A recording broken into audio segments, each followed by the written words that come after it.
Hey everybody, how's it going today? Today we're going to go through one of the funnest things that you can do, particularly with your kids and with your family, and we're going to make mozzarella cheese. And I know you say, wait, Greg, you cheese making? Oh my gosh, that takes months and years and a cave and all kinds of things like that. No, let me tell you that there's nothing that could be any further from the truth. This takes 4 ingredients, a little bit of time, and ready for this? 30 minutes. Let me show you real quick a couple of things that we're going to need. First of all, you need these 4 ingredients to make mozzarella cheese. We need 1 gallon of whole milk. Now it's real important that this not be ultra pasteurized milk. So let me show you what I've got here on my counter. So on my counter, you see most milk that we get in the store today is going to have, whole milk. It's going to be ultra pasteurized. This is not. This is pasteurized only. It can be homogenized, but it's very, very important that it not be ultra pasteurized. Ultra pasteurization is the process of where they take the milk and they raise it up to a super high temperature, as high, almost to the point of boiling the milk. It loses so much of its protein and it loses a lot of its vitamins and minerals when I get into that. But the other thing it loses is the ability to be able to coagulate. And when it can't coagulate, it can't curd, so you can't use it to make cheese. It may be fine for your Fruit Loops in the morning, but it's not going to do a thing for you when it comes to cheese. So process of this, we need, again, a gallon of whole milk, not ultra pasteurized. You can find this at Whole Foods. You can find this at a lot of the major big wholesale type stores. If you can find raw local milk, hey man, you go for it, because that's the way to go for it and to get it done. But if you can't, talk to your local grocer and see if they can come up with this. The second and the third item, well really the next 3 items that you need are a teaspoon and a half of citric acid, a teaspoon of rennet, and a teaspoon of cheese salt. So let me show you over here what these are. And this is props, mad props if I will, to my friends at the New England Cheesemakers thing. So this package of citric acid is all of about $7 for a package of citric acid, and it'll make about 4,000 pounds of cheese. Not really, but it'll make a lot of cheese. And you need citric acid for pretty much all cheeses that you make, because the citric acid is what raises the pH of the milk to cause it to begin to curdle. The second thing that you're going to need is you need rennet. Rennet is the piece that causes the cheese to coagulate, to where it just joins together and jumps and separates and becomes the curds in the way. You know, the little Miss Muffet thing that Abby and I were talking about earlier today. Animal rennet. This needs all of 1/4 of a teaspoon of this stuff. So it's just a couple of little squirts of this. This is a little more expensive. The animal rennet, it's about $14, but again, 1/4 of a teaspoon. This is going to last you a long time. Now, here's the thing. Cheese salt. Cheese salt is not table salt. Please don't buy the lady with the umbrellas salt and put it in your cheese. If you do, it's going to be grainy. It's not going to have the smooth texture. This is ultra refined, much like they do with confectioner sugar. It's just very fine powdered sugar. It also contains no iodine and no additives. It's just fine cheese salt. And that's very important, because the iodine will actually turn the cheese rancid if you put it in there. So you don't want to do that. So again, cheese salt. Again, this is $6-7 or something like that for this bag. And again, this bag of cheese salt, a teaspoon and a half of this is going to last a long time for cheese. So hey, other things that you're going to need in this, obviously you need to be able to measure. You need a cup, and this is your friend. This is just a thermometer that you need to be able to put. You need to be able to measure 3 temperatures all in. You need to measure the first temperature. We're going to bring the milk to 90 degrees. Then after we've brought the milk to a 90 degrees, we're going to, in another step, we're going to bring it up slowly to 110 degrees. And then finally, we're going to use the microwave. Oh, yes, I did say that. The microwave to bring it up to the final 135 degrees before we can get this thing out. A couple of other things that'll be helpful for you is a strainer and a glass bowl that can go directly into the microwave, so that you can get all of those curds out of the bottom of your milk when you're ready to do it. So, you guys ready to start? Let's get going. So the first thing we're going to do is I'm going to start with some water, just plain old H2O.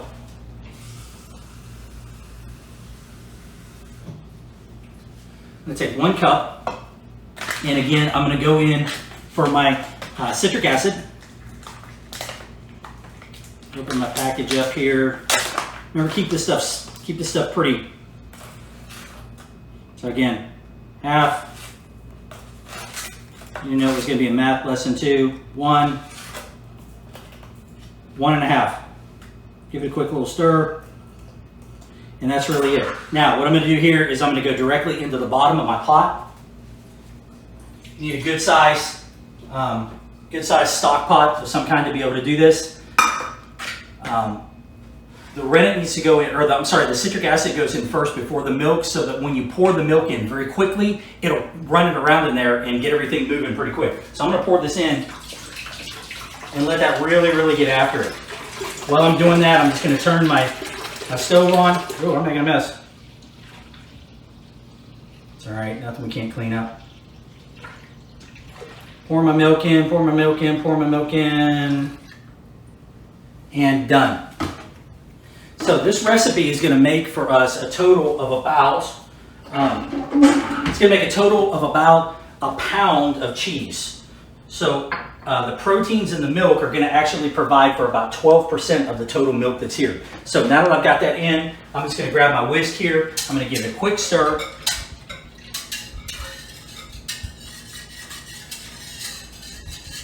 Now to help us out a little bit, I've allowed this milk to kind of come up to almost room temperature.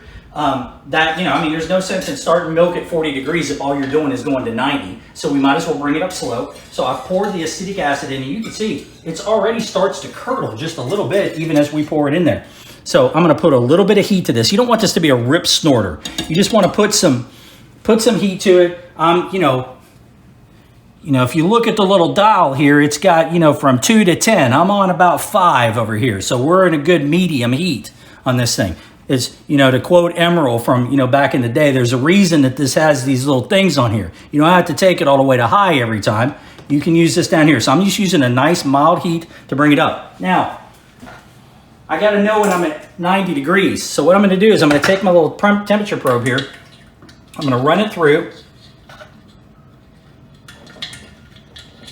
like this so that it kind of stays in place. And look at there. It just goes in the milk. So bringing the temperature up, we brought the temperature up to about 65 degrees is about where it started when it gets. So this is going to take probably, 10 minutes or something like that to get up to 90 degrees. So go catch yourself a break, whatever. We'll be back in just a second. So we're at 90 degrees. Actually, we're at 91 right now. That took about 15 minutes for that to come up. And if you can see over here in this, the milk has started to kind of break down. I don't know if it's coming across in there, but you can see that the milk, it's a little bit grainy. See, there's a little bit of some curdling that's already starting to take place in there. And that happens about 90 degrees. Now, here's the thing. If your milk gets to 90 degrees and you don't see it curdling, you know what? Just let it go for another 5 degrees or something like that till you kind of see it curdling. In our case, what I found over time is that by taking the milk and allowing it to come up to room temperature, it allows the proteins in the milk to start to relax, and that really assists the coagulation process that we're about to do. So again, we talked about the next step. Once we've got this to 90 degrees, the next thing we need to do is I need 1/4 teaspoon of my animal rennet that I'm going to use. Now, there are all kinds of different rennets that you can have. There's animal rennets, there's vegetable rennets, there's all kinds of things. I find that for mozzarella, particularly with whole milk mozzarella, the animal rennet really does a very good job. So unless you're like vegan, then you're probably not eating mozzarella anyway. But unless you've got an issue with animal type stuff, just go for the animal rennet. It generally is a good all-purpose. Now again, this doesn't take much. Watch what we're going to do here. Tiny little bit, 1/4 teaspoon. This is the important part. I want to start stirring. Get this thing going top to bottom. Get it moving around. And I'm going to pour my rennet in. Now when I've done that, I'm going to stir for an additional 30 seconds. Okay, this isn't rocket science per se, but we want to stir this for about 30 seconds. I want to keep everything moving. I want to make sure that that rennet is working its way through. The rennet is going to begin to coagulate and cause the curds to break away from the whey. So it's been about 30 seconds. I'm going to go ahead and come out now. Now here's the deal. We're going to come out. I'm going to take my top. I'm going to sit it on here. I'm going to set a timer for 5 minutes. All right, that's it. See you in 5. All right, look. I got 1:35 seconds left. This is when you want to get tempted to come over and take the lid off. Did I mention? Don't touch it. Leave it alone. Let it go. Now notice I've also left my burner on over here, and I'm keeping that a medium heat because when we're done with this piece of it, we're gonna bring it right back over onto the fire. So I'm just keeping that on. Again, kind of a low heat. I turned it down a little bit to 4, but we've got 1:10 seconds. I'll see you in a second. All right, so there it is. It's been 5 minutes.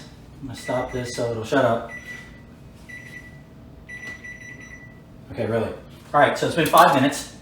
I want you to see, notice down here on the temperature that the temperatures continue to come up a little bit.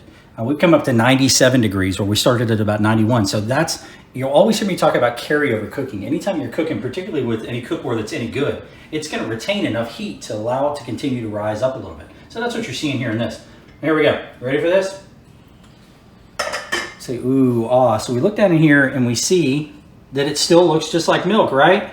Except that if I take my serrated knife, I can come in here and cut this.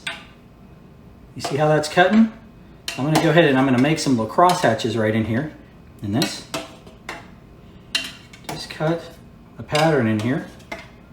You wanna make sure that your knife goes all the way to the bottom because you wanna get everything all the way from the bottom down here. Now that I've cut through that, what I'm gonna do is I'm gonna move back over to the heat, and then I wanna gently, just got a slotted spoon here. Watch this, look at that. I'm gonna just gently start to move this around. That, boys and girls, is cheese. Is in the process of making. So now, we've got, my thermometer is still in here. I've still got a low heat on it. I start to move things around a little bit. The temperature's dropping back down just a tiny bit because we're kind of moving some air through it, and that's okay. That's part of the process. So what we want to do is I'm going to just lightly stir this, and it doesn't really matter that it's breaking down. That's kind of coming apart a little bit. What's happening in this process is it's beginning to separate. You ready for this? The curds from the whey. And so what you see here are the curds, and then the liquid that's remaining underneath it is the whey. And as my daughters found out earlier today, curds taste really good. Whey tastes really bad. Whey is not something that you want to eat. We don't know what Miss Muffet was thinking and why she decided that she wanted to eat curds and whey. We threw the whey out. Now, what I would like to tell you is that there are a lot of cultures and a lot of people that will use the whey, the leftover milk product that's still in here, and they use it to make breads, and they use it to make other things like that, and actually make it as a cooking liquid that they use. You see, the temperature's starting to come up here a little bit. We're up to 100 degrees now. And remember, the second magic number that we're looking for is 110 degrees. So we went to 90 from the first one. After we're done with 90, we're going to come up to 110 degrees. And you can see the longer that this sits on here, the more it begins to separate. It's really starting to break out now. We're really starting to see a distinction between the curds and that liquidy whey that's down in there. You kind of see it when I push it out of the whey. Yeah, that really was a pun intended, but that's just who I am. You'll have to deal with it. So we're coming back up a little bit. This is starting to break down a little bit. I'm gonna bump that up just a tiny bit. Get back up a little closer to medium. Put just a little bit more heat to it because it's really starting to come together. This should take probably another maybe 3 or 4 minutes to do something like this. And again, this isn't a vigorous stir. Just keep slowly stirring it. And we'll come back here in just a second and we'll see this when it gets to 110. We'll go to the next step. All right, boys and girls, we are at 109 degrees, and you can see now looking down inside of here that there is a significant change of what's happening inside of it. So at this point in time, I'm gonna let it just sit here and rest for just a second and let it kind of continue to come together. Wait for that last degree, but we know it's gonna get there. So I'm gonna go ahead and shut the stove off because I'm not gonna need the stove anymore. And I'm gonna go ahead and bring this over and just let it continue to do its carryover cooking as we get back over here on this side. So dude out of here out of the way so I can see what's going on. Okay, so over here on this side, you guys see one of these things is called a spider. This is used for frying. A lot of Chinese restaurants use these things to be able to do their wok stirring with. But this is going to help you. You can use certainly a slotted spoon just like I was using over here. Once this gets, yeah, there we go. See, carryover cooking, it's still doing it. So once we get to a certain temperature, I can either pull this stuff out and allow the cheese to be able to drain this way, and I could go back and forth and move it. Ultimately, the goal is for us to get all of the whey out of the cheese so that we're down to just the stretchy leftover cheese. So I could either do it using a slotted spoon like this, or I could come in with the magic here and really grab a whole bunch of it all at the same time. And again, the whey is going to continue to release this stuff over and over again. So I'm going to show you. It'll just sit here and run and run. You even see down here in the bowl, that was draining, it wasn't doing anything, but there's already a bunch down on the bottom of the bowl. So it's going to continue to just kind of spill itself out over time. And I could sit here and sit here and sit here and pull this stuff out. And it's just going to keep draining and draining and draining. And the longer I sit here and hold it, the more it'll do it. So I'm going to just dump it in. And as it sits there, it's going to kind of start to release more of its whey. You can see it, look at it. I mean, it's just flowing out of this thing now. The longer that it sits here, the more it starts to tighten up. So I want to drain as much of it as I can, but I'm not going to worry too much about it because we're going to go through a process here to get all of this whey removed over the next couple of minutes.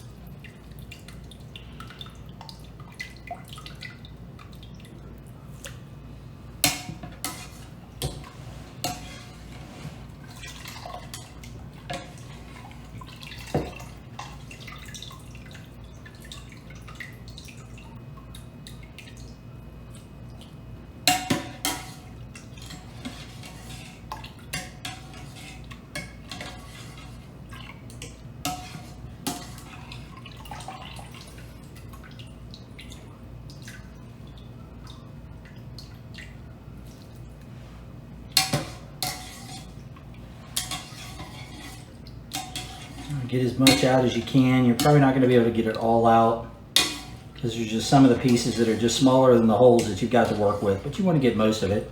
You don't want to leave that mozzarella in there. That's good tasting stuff. And again, just making sure I've got most of it. And it looks like we do. So now, look how much has been released back in here while we were sitting there doing that. So what are we going to do? I'm going to use my little spoon. Carry it back up here to the top.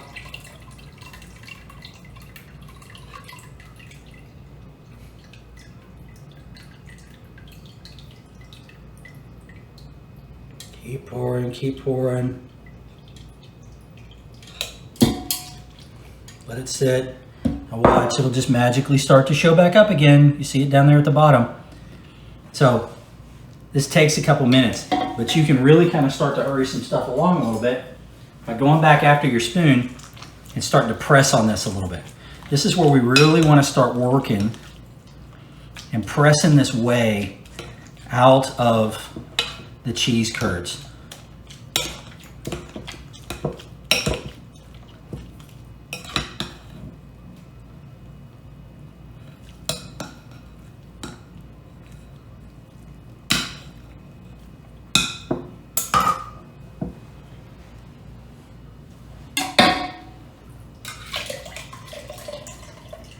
And this process all takes a little bit of time, but you see it's starting to kind of move and kind of get a little ooey gooey as it's going through here. So now I've got most of the liquid out of it that I'm probably going to get in this process. I mean, I could keep sitting here and messing around, but at the end of the day, I got another plan that's going to help us to be able to get us out. Because remember, we said this has got 3 temperatures. So we brought this up to 110 degrees in the second set, and that's what caused the cheese to begin to coagulate and form.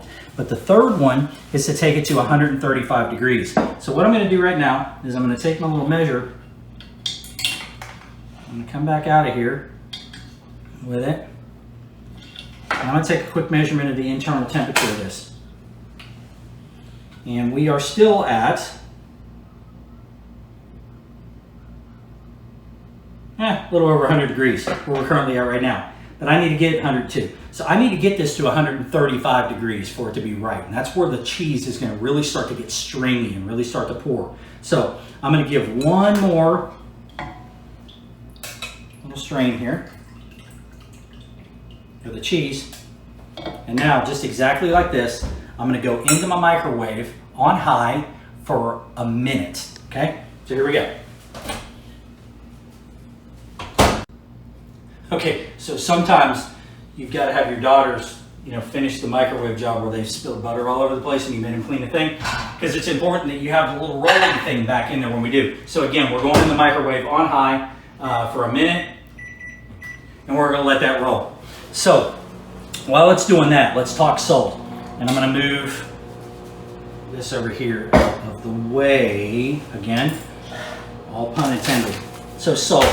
Most recipes for a pound of mozzarella cheese call for a teaspoon of salt. I find that the teaspoon of salt is doesn't quite have quite enough flavor in it. So you kind of play around a little bit. Start with a teaspoon if you want. Go to a teaspoon and a half later on. I personally like a teaspoon and a half. I think that it just gives a little bit more flavor to the overall mozzarella we're going to be using. So we're coming up on 20 seconds left over. Once this gets done, I'm going to take a quick measure of what's going to happen, and we're probably going to go back in 2 or maybe 3 more times in 30-second bursts. But I want to remove some of that whey each time that I'm doing it. So y'all get ready, and we're going to watch this.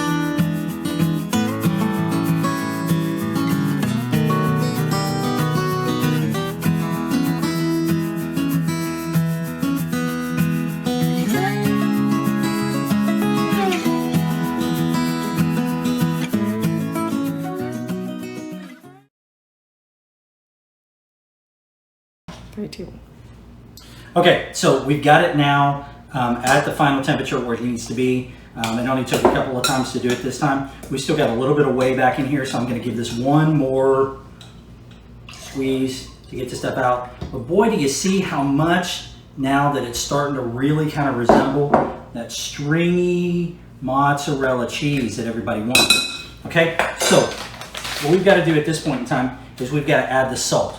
We want to go ahead and get the salt content where we need. And again, I'm going to just cut this in. Okay. That's what I want it to be. Set that down. Now from here, I'm going to start working it in. Now here's where it gets messy. This stuff has got a little bit of heat to it, because remember, it's like at 140 degrees, so it's not super comfortable to hold on to, but you can start to see that it's really starting to get to the point of becoming cheese. So now, here's where there's just not really any other way about it. You take this thing, pull it out, and we're going to just start squeezing it a little bit. Whew. I want to squeeze and squeeze and squeeze, and I want to get as much of this whey out as I can. This would be a great time for a cheesecloth or something like that to be able to work with. But we're getting pretty dense as it is. See, I'm still pouring a little bit of this whey out each time that we go through. But now, this is where we just want to start stretching it. And you're going to see the magic happen here pretty quickly. Start pulling all this in. It's just like dough. It just doesn't need any flour in it. I'm going to start stretching it out almost like you would if you were doing a dough. I'll fold it over each other. Make sure I'm not losing any. I don't want to lose any of my good mozzarella. Now,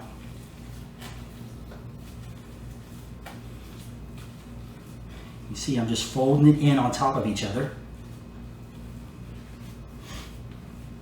Pick up all of my extras over here, back in play. Now I'm going to take my dough. You see now, it's starting to really tighten up. That skin's starting to get pretty. And it's starting to really take on that final form. So now I'm going to take it and I'm going to dip it in the whey. And I'm going to start using that to begin to form the final skin. Again, I'm just pulling it over the top, stretching it underneath, really building up the elasticity underneath it. You see how pretty the skin's starting to get on the outside? Uh-oh, not anymore. That wasn't pretty. Bring it inside, bring it inside, bring it inside. Take it for another bath. Sit there in that liquid for a second and just kind of make sure that it's staying warm so that it stays pliable.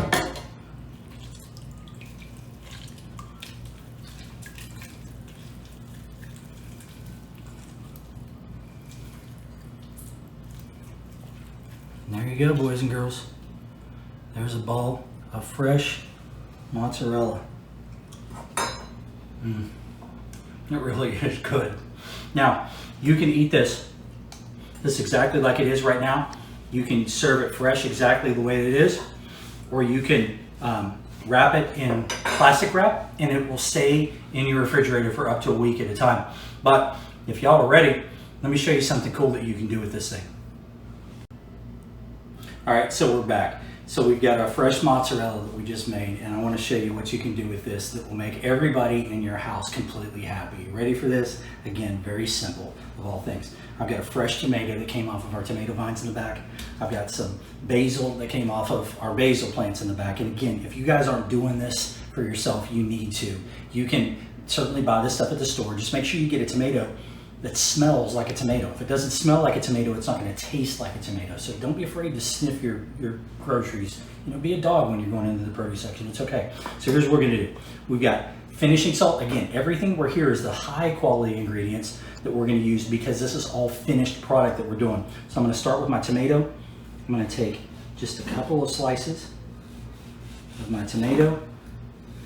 Again, if you use a serrated knife when you're cutting tomatoes, it'll keep everything really pretty for you. So I'm gonna get one more slice off of this. Okay, so I'm gonna layer a tomato down here below. Now I'm gonna come in with this fresh thin slices of this beautiful mozzarella that we just made.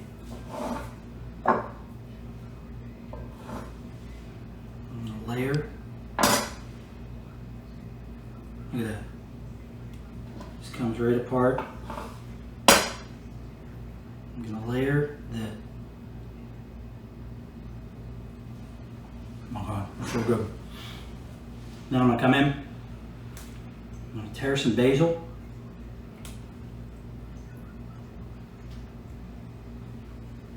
That one on top. That one on top.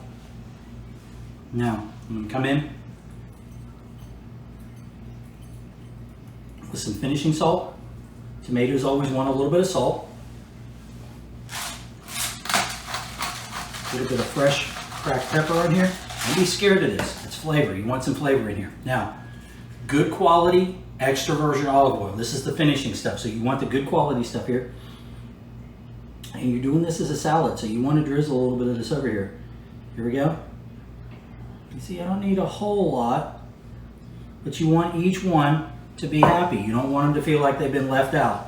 Then again, I'm going to come in again with my really, really good balsamic, the reduction balsamic olive oil. Again, my favorite kind is this kind right there. If you can get it, that's the ones that you need to get regardless of what flavor it is. The gold is going to get you for a little bit more money, but boy, is it worth it on stuff like this. So again, look how thick it is. When we pour it. You don't need a whole lot, but you do want the flavor.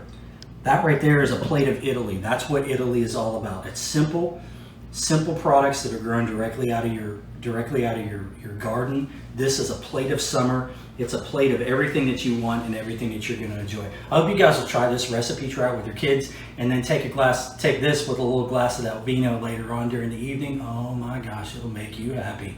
So hey, you guys, thanks for watching again today. Look forward to seeing you next time.